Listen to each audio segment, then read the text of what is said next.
The right to bodily autonomy is one of the most foundational principles that has guided this process.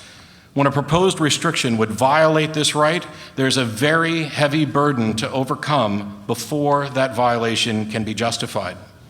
We tend to limit rights at the boundary of the individual.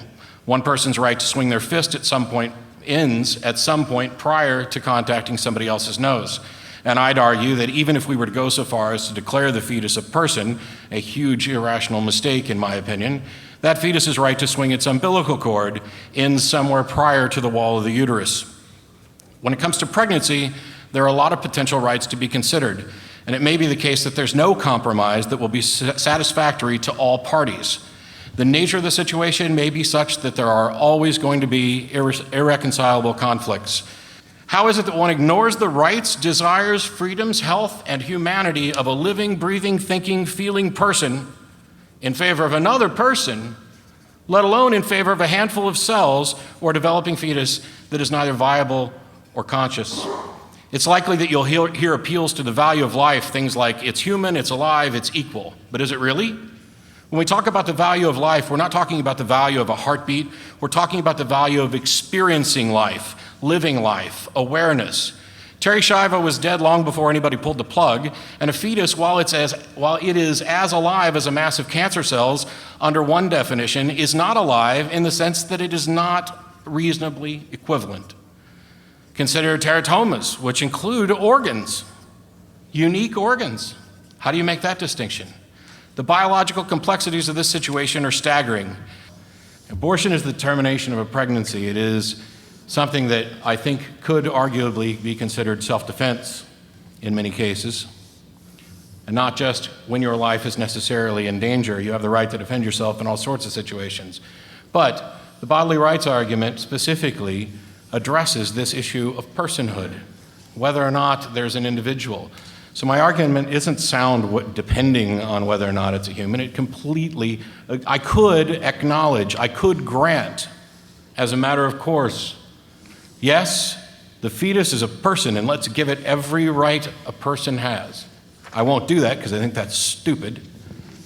But I could do that, and it still wouldn't change the facts that now we are in a situation where there are two persons whose rights are in conflict, and we must come to some reconciliation. Is that denying women this basic human right makes them slaves to their biology.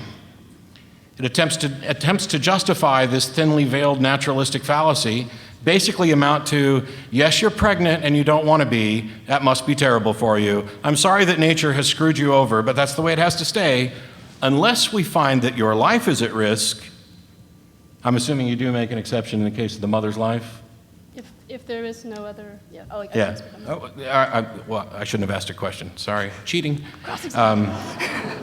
But unless there is some exception, and then we'll set aside nature and all of our principles and all the arguments that we made before about how it's a human and you can't kill it, and we'll go ahead and do that because now maybe we realize that there's some self-defense going on. I've got, 2 minutes? Yeah. The graphic that she showed, beginning with a fertilized embryo and ending with a 20-year-old, and the argument of saying that there are similar differences between a 20-year-old and a newborn as there are between a newborn and a newly fertilized egg is nifty. But there's more than just size, level of dependence, and I didn't raise the question of value. My issue of value is that we must value an individual's rights to sovereignty and bodily autonomy. And that we don't have the right to force you to donate a kidney or an arm. We don't have the right to force you to be pregnant. There are a number of complicated and difficult questions that we have to ask, and some of them I hope actually we get the chance to ask and discuss tonight. But at the end of the day, I didn't call this a potential human. I'm happy for the sake of arguments in some limited arguments to call it, I guess, a potential person, because there's some debate about whether or not we're going to give it the rights of a person. But even if we do, that doesn't in any way change the nature of the discussion.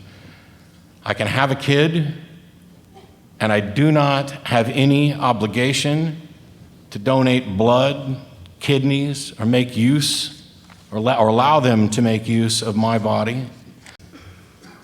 So I'm glad that my argument is sound if that's not a human being. My position is the bodily rights argument is sound even if that's a human being. That's the whole point of the bodily rights argument. The whole point of that question about whether or not a parent should be required to donate a kidney to a child is to demonstrate that there's a difference between the requirements of parenthood and what you're required to do with your own body.